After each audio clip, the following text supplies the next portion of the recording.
Hello. Hi. You want my video, right? Yes. Hello.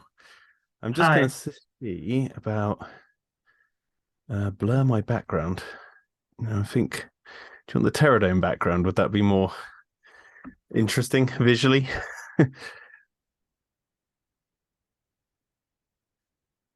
I think. How are you? Just gonna see. Sorry, I'm just gonna see because I saw that you do video in your interview.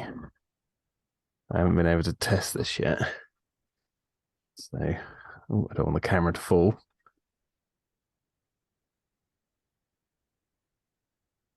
Yeah, it looks all right. How are you doing then? Nice to meet you. Nice to meet you too. I'm doing all right. How about you? Yeah, good. Just busy. Lots of stuff going on behind the scenes. Not necessarily Jurassic related, more jet related at the moment. Because me and Tim are working on this project called Super Jet. So yeah, working on creating fighter jets and other stuff for Chronicle. Interesting. Yeah. So I can't really say too much about that because it's not a project that's it's already public. You can go to look up Super Jets on Twitter, but we haven't like announced any like official what's going to happen. So Okay. yeah, early Understandable. stages. All right. Thank you for agreeing to this. No worries, no worries. So, Uh, so let's start. Or yeah, do you yeah, want, or do you want to know what this is about? yeah. No, you lead the way, man. You lead the way. Yeah, then, then I start with questions. How was it to work with Universal for the Jurassic marketing sites? I mean, well, I think sort of every day since 2014, I do get this wave of like appreciation for the fact that I was even given the opportunity to begin with to be a part of the Jurassic history. But it's like the level of what we got to do that I just still can't believe that was even real. Because we didn't know at the beginning when we got the email in 2014 saying, we just want to talk about the website you put out, which was the Patel website. I thought, oh, we'll just do a little thing. We didn't realize how much we of an impact we would actually have on the wider canon.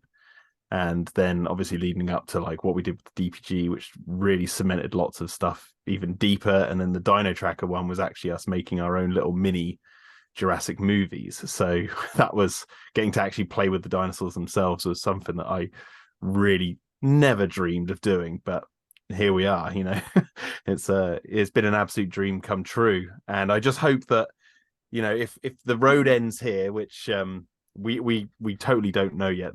We are trying different avenues to see what's going on.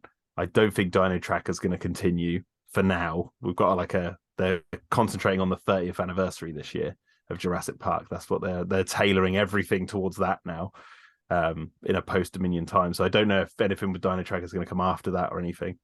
But I'm just grateful for what we've done, and I just hope that we've left a good enough mark to keep fans entertained for a very long time. And I hope that people look at what we did and say, those guys really, we could, it wouldn't have been as good without them. That's what I hope anyway. Uh, what was your favorite thing with what you've done for Jurassic?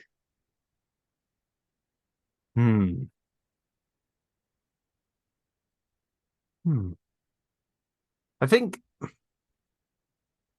building out the canon. So, and that comes in many different forms. So obviously, like seeing the pteranodons from Sauna being captured by Vic Hoskins' team, visually seeing that was really cool. But we'd already cemented it in canon on the Masrani website. So, but it's not so much necessarily like seeing and playing with the dinosaurs and all that sort of stuff. It is just getting to write something that when Universal creates their sort of internal franchise document that they send out to all their teams who deal with the movie lore and all stuff like that, which doesn't get made public, but they send them around. They always update it. So I haven't actually got the latest one. Now we're in a Dominion world. I've got the one from Fallen Kingdom's time. They have like an actual timeline of the movie events in there, and there's just loads of stuff that we wrote in it. So it's like, you know, the 2001 Pteranodons are in there. The Wu go into Nublar in 1994 to clean up the stuff. Like that's all in the official Universal document that they use. They'd have sent that to like the Camp Cretaceous creators. They would have sent that to the theme park operators, and that's why things from like the backdoor website we did, the terminal, appear in like the Velocicoaster in Florida has like the Ibris project mentioned on screen with Chris Pratt when he's doing the Q Ride video. It says Ibris in the corner and stuff like that. It's having that wider impact. That's the best thing for me. It's like you could just write one word on a website and it just explodes out, and you just see it ripple out across the rest of the franchise. That's the most fun, because I don't follow everything, so most of the times I'll get fans like send me stuff like, have you seen this? I'm like, nope, I didn't even know that existed, but that's cool to see. And that's it. So yeah, impacting the That's wider lore, that's the coolest thing. yes, that's pretty cool.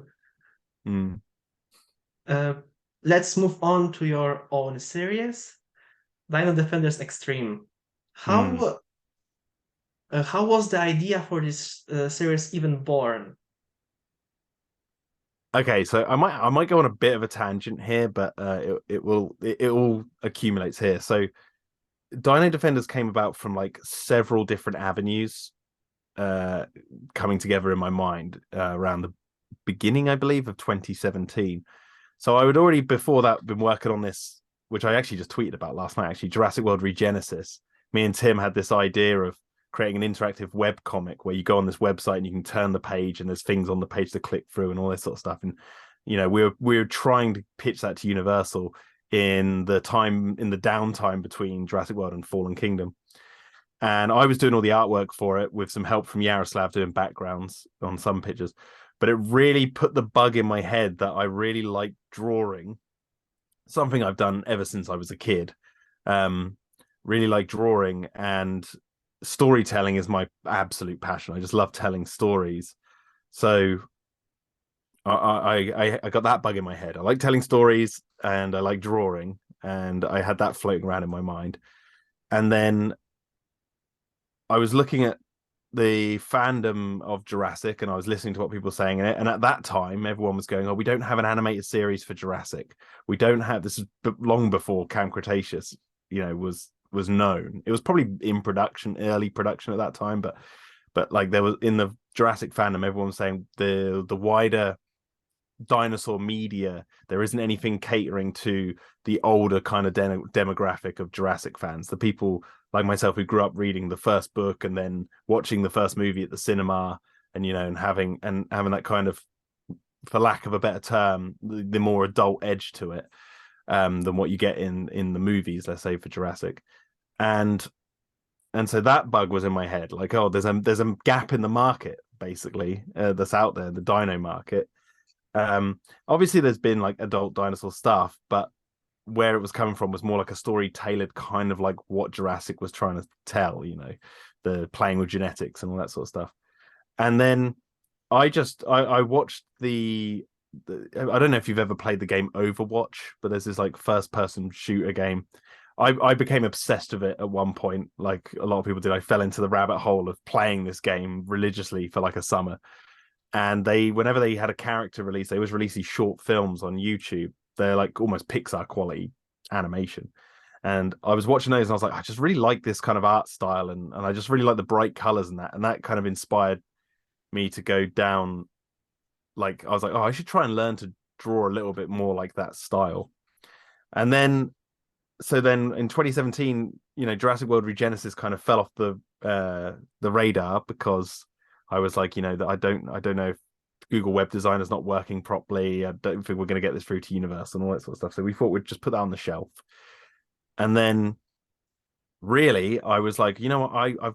I've got this script I wrote with Tim called The Silver Lion, which I'm not going to go into because I want to keep that secret.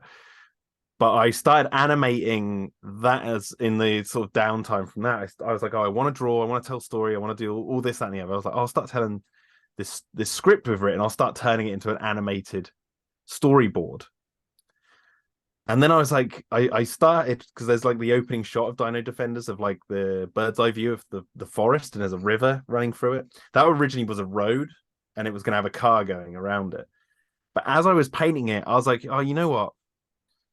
Chaos Effect, the toy line for the Lost World Jurassic Park, had all these bright colors and all that sort of stuff. That just came into my head, and that was kind of like the straw that broke the camel's back in putting all the pieces together. Just everything fell, or the domino fall, whatever analogy you want to use. That was where it all pieced together. I was like, no, I want to do something with dinosaurs to fill that gap in the market. I want it to look bright and colorful, and I want it to be like an animated storyboard web comic like Regenesis, but instead of a website where it can glitch and go wrong and not work on certain browsers, I'll do it as a YouTube series, just an animated series. But what it will basically be like is, I don't know how familiar you are with the making of like the Lost World and stuff, but they have those like animatics of like Sarah running from the Stegosauruses, and it's like really rudimentary animation. And I was like, that came into my mind, and I was like, you know what, I should just make this like, even if one frame is just nothing, it's like they don't animate and nothing, it's just a picture, and then the text goes comes up on screen, and then the next frame is like a fully animated thing that's more exciting. I was like, that's what I want to do. And basically it's to use that as almost like an animated storyboard for a movie that could potentially be made in the future, complete with text, what the characters look like, everything. It's like the whole movie is there, but it's you've got each frame, everything is there. And so I'm working on 5 episodes. I'm on episode 5 right now, the last one, but those episodes are actually unfinished. So even though I've released 4 of them, they are actually incomplete still, because what my ultimate plan is to glue those all together into a feature-length movie, complete with other scenes that I want to add in that aren't in the story so far, and redo some of the dialogue, redo some of the artwork, because my artwork's progressed over the years that I've been working on it. And I've been even toying with the idea of like getting all the characters' mouths to move properly, like actually get that. And maybe now AI voice generators have gotten so good, I don't actually even need to hire voice actors. I could AI generate all the voice acting in different languages as well, which is key. And I can release this thing as a movie and potentially market it as a missing piece of what people have been asking for all these years. Because like Camp Cretaceous came out, when that was coming out, I was like, oh no, the animated dinosaur market is getting filled, but then it's super kid friendly. So I'm like, okay, so there's still the people my generation who want to watch a story that like just encapsulates what they used to watch when we grew up in the 90s, but instead of being like, you know, you got cartoons like Street Sharks and Ghostbusters Extreme and all that sort of stuff. I was like, but this is like more adult, you know, there's stakes, and there's a really in-depth story that I'm trying to tell here, which admittedly I didn't plan out originally. When I was making episode 1, it was just being made improvised. I was just going, oh, this seems like a good idea, this seems like a good idea, oh, I should do that. And then I got in my head this idea that wouldn't appear until like episode 3, which is the tower falling and collapsing on all the base. And I was like, well, how is that going to happen? What's going to cause that? And then that led me down the path when I was making episode 2. I was like, oh, there should be this pyramid out in the jungle, that's where they actually found the dinosaurs, that the finding the DNA and the fossils that I mentioned in episode 1 is a lie, because they actually found mummified dinosaurs. And then what's gone even deeper, and it's just led on to this idea of, you know, I'm going a bit sidetrack here about the story now rather than the genesis of the whole thing, but yeah, it's now led on to this more of a deeper story than I was even expecting. And I'm really hoping that gives this series, or this movie when it's finished, this like online free movie, legs to for people to watch and be entranced by and go, there's more here than we were expecting, and give it, you know, go back and go, well, what does that mean? Like, why is this in this bit? And oh, that led to this. And hang on a second, that one scene meant more visually than it did what was being told. And I'm trying to create something that's a little bit more deeper than people would expect from an online, colorful looking online series about dinosaurs being cloned and all that. And yeah, I'm not a religious person necessarily, but I just thought it would be quite interesting to have God as an actual active character in the story and not be played up as like yucks, not like a, oh, there's a man with a beard on a cloud sort of stupidity thing. It's like, no, what if it's actually there present and these characters have to deal with the repercussions of what they're doing? Because in the like, and that was again from the like the gap in the market kind of thing. Because in like Jurassic, Malcolm always talks about God and that, and it's all like played up like real life, where people are debating they don't know and all that sort of stuff. But I was like, what if just it was unquestionably they've tapped into something that has just open a can of worms where they've now caused God's wrath to come down to this specific spot on Earth, and what does that mean for the characters, and how does that change the way people look at this series? Because they'll go back and watch the first episode and go, hang on a second, I can see hints of what's coming, and that I'd never seen done. So there was lots of things like bringing a dinosaur story to life that involved God, but also mummified dinosaurs and ancient civilizations from millions of years ago that passed their technology on down, and all that sort of stuff, and the origins of humankind, and just everything, just trying to get everything in there, not to like drown it in ideas, but to marry them so it actually feels really natural, and that's the great thing about the series in a whole is basically I don't really know where it's going. I know like what I want to do for it, but I don't know what the impact's going to be. I don't know what people are going to think. I don't know, because it was never planned. So I've sort of let ideas come in, and I've rejected some ideas. I've gone like that, but the ones that come in, like for example, I had this one which I can't say, which is right at the end of episode 5. I had this idea come in about 3 or 4 months ago, and I haven't been able to let it go. I'm like, that's the ending. I was like, oh no, that changes like the whole ending of the thing. But I was like, but in a much better way. And I will admit, I have absolutely no idea where that idea came from. It felt like it just went bloop, just in my head, and I was like, oh my god, that's it. So yeah, it's been a lot of fun, and that's how it began and where we are now. So That's pretty cool, and I'm excited to see how it goes. And to be honest, you answered all in this long monologue. You answered all my TTX questions.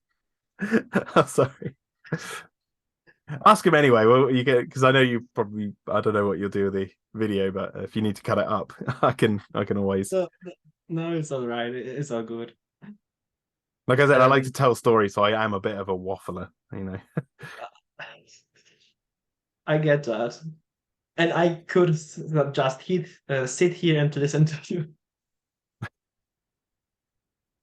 Um, Going back to the animated series for adults with dinosaurs, don't you think Primal did get that? Yeah. So Primal came. Obviously, I don't know these things are being made. So Primal Yeah, comes down, and I'm like, okay, now that's hitting a nerve in a way. I was like, oh, that's doing it.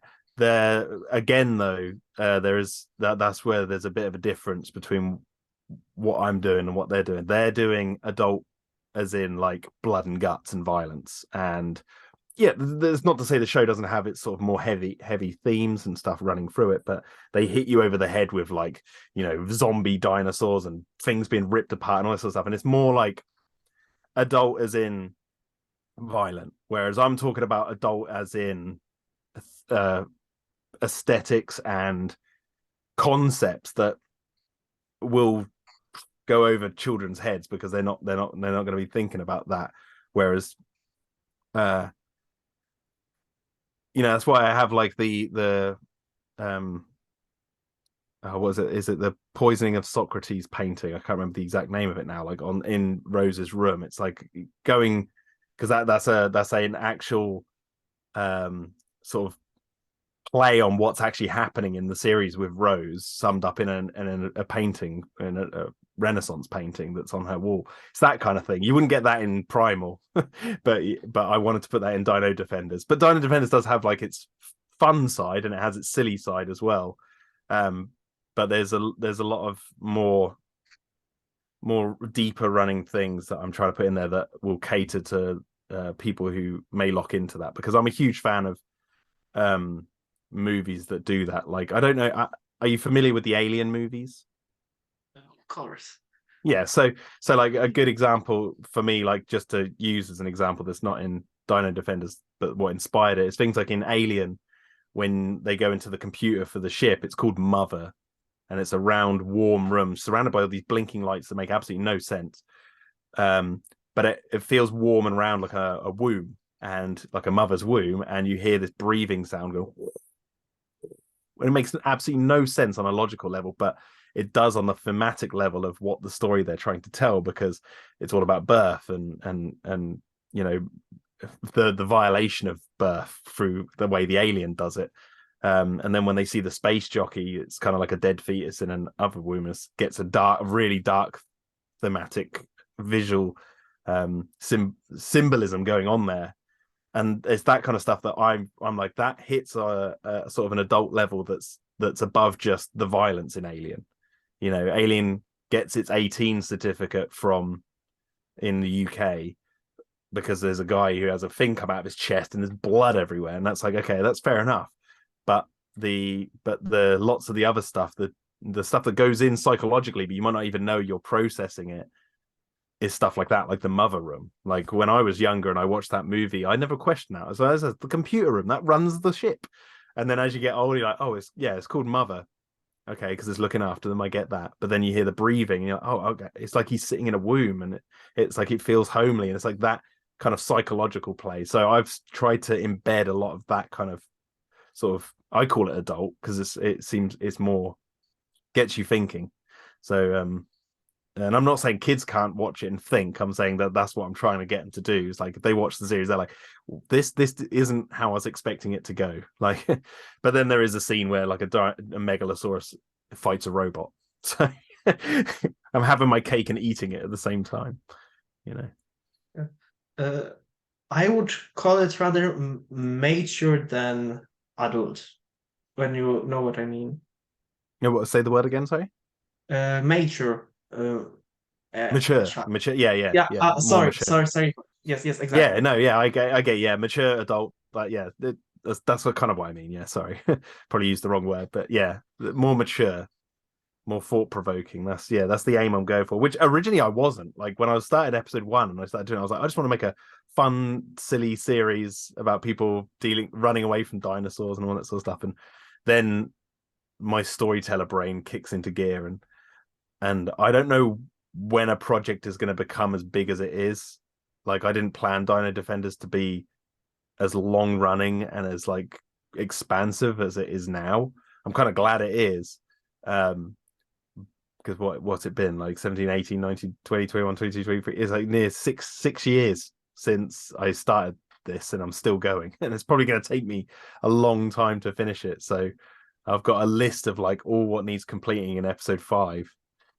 That's not even counting the film, sticking it all together and adding extra bits and all that. And I've got so much more to go. But what really, kicks the timeline down the road is, the animation. It's like I want fully animated scenes. But looking back over the 4 episodes I've done previously gives me the inspiration to keep going, because I remember being like, when I was animating like episode 3, and I added in Calypso, that robot, into the garage, and I knew I was going to have that go up against a dinosaur at some point. I was like, I don't know how to animate that. Like, how am I going to animate that? I've never done it before, and I was just anticipating it. But now I'm over that hill. I'm past that. So now I can look back on it and go, I can do it.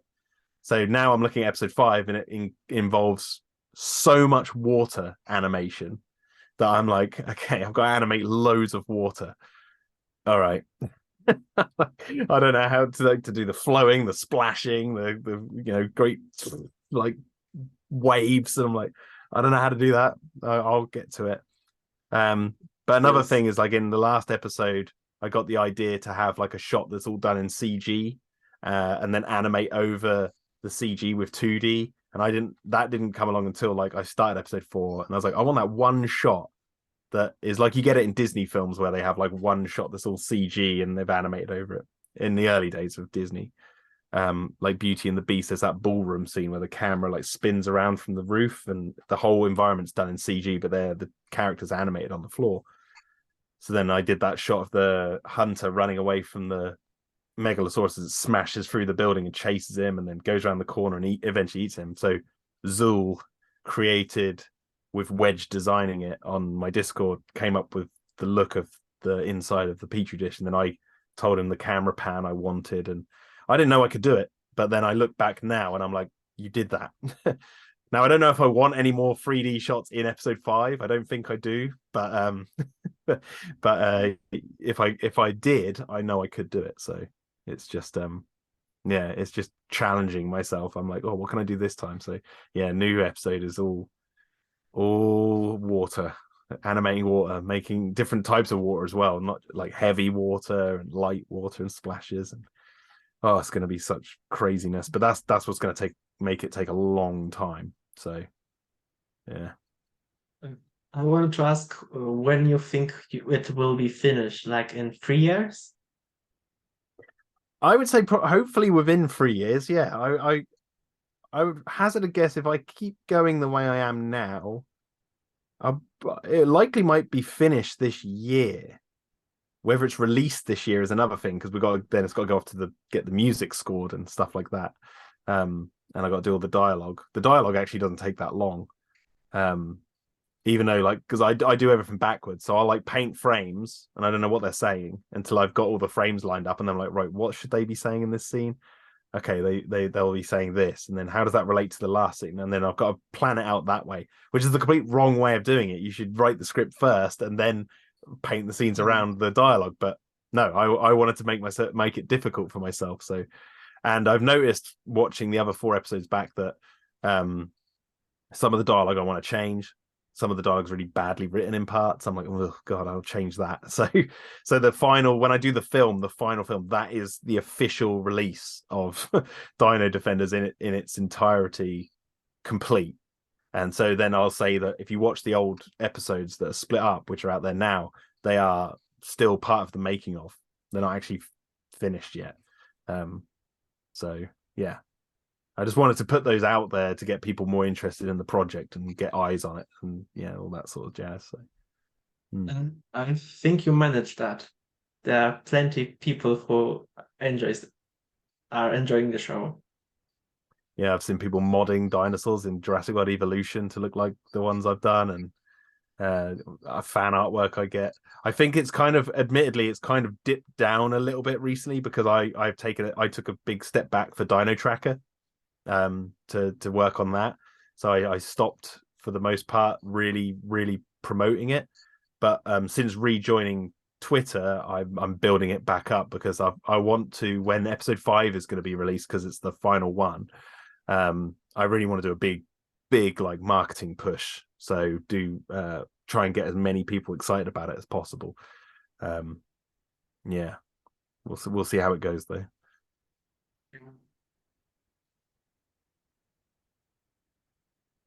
I wanted to ask one thing, but I thought it's in my head, but I can't get it out. Well, I don't know what it might be. That you don't. Yeah. Let's move on to other thing.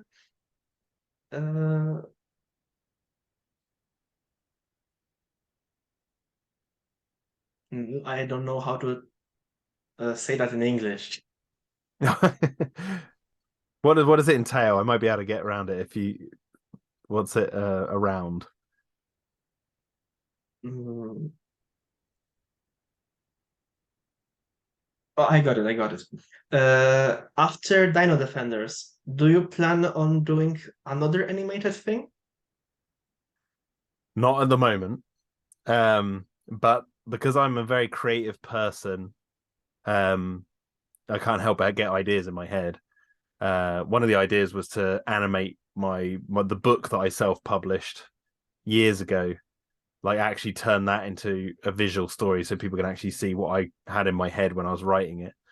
And oddly enough, it could even potentially work as a sequel to Dino Defenders if I tweak some things. But the scope of that would be absolutely insane compared to Dino Defenders. So that that makes me go no. But really, this is going to sound really silly at first, but I've coined this term. I keep saying it to my wife: books and bod. So once I finish Dino Defenders, I've got a stack of books I've been building up over the years of what I want to read, and I've dabbled in reading some of it already, but I really want to just dive into books. And the bod part means body, so I want to exercise, I want to work out, I want to better this and better this. That's what I want to do. So I'll finish Dino Defenders and then move the project will be myself. Because I've got a 2-year-old daughter, and mainly to keep healthy for them. So yeah, that's the main thing, because I obviously sit at my computer a lot and it can get quite like lethargic because I'm eating crap, I'm drinking too much coffee and stuff like that. So it's like I want to sort of look after myself and then read books. Like, for example, I've got all the original King Arthur Knights of the Round Table books that were released, well, God knows how long. And so I want to dive into reading stuff like that I've never even touched upon. Or there's a book called what's it called? The Origins and History of Consciousness, which the author's name's escaping me now, but it's more all about like how storytelling informs us, how we became kind of self-aware about the world around us, exchanging stories amongst one another. So yeah, I say I love storytelling, so I should learn that, right? That's like learn about the origins of stuff. So yeah, that's my big project after Dino Defenders, is myself really become a bit more learned. Do you want to work with a big studio later for maybe a movie or a series? Well, it depends on what it would be, and what I'd get out of it. I have always floated the idea that I'd rather make a studio myself and fund my own projects, and not just me. Like me and Tim have always, Tim, who helped work on Jurassic, we've always floated the idea around of creating a production studio ourselves. We have Chronicle Media, which just did the Dino Tracker stuff. So we have an instant show reel of, hey, look, we animated these dinosaurs in live action and all that sort of stuff. But where that may lead us, I don't know.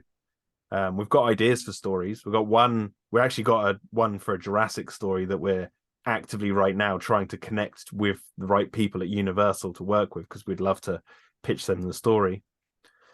Excuse me. And but yeah, it sounds like a bit of a cop-out answer, but it depends on what the project would be. So I wouldn't want to just say yes, because in my mind it opens up the floodgates of like anything. Whereas like no, there might be a project that come along, I'm like, it's not for me. So, but yeah, if the project's right for what I like, yeah, I'd love to work with a big studio, but we'll just have to wait and see. All right. So we've got only 6 minutes left. I wanted to ask a creative question, but I think it's 6 minutes. It's not enough for an answer from you. I don't know. I waffle on. I talk a lot, so I might be able to fill it. Ask away. If it's above the time, it will cut right off. Right. Okay. So What's the question? I'll try and answer it as quickly as possible. If you had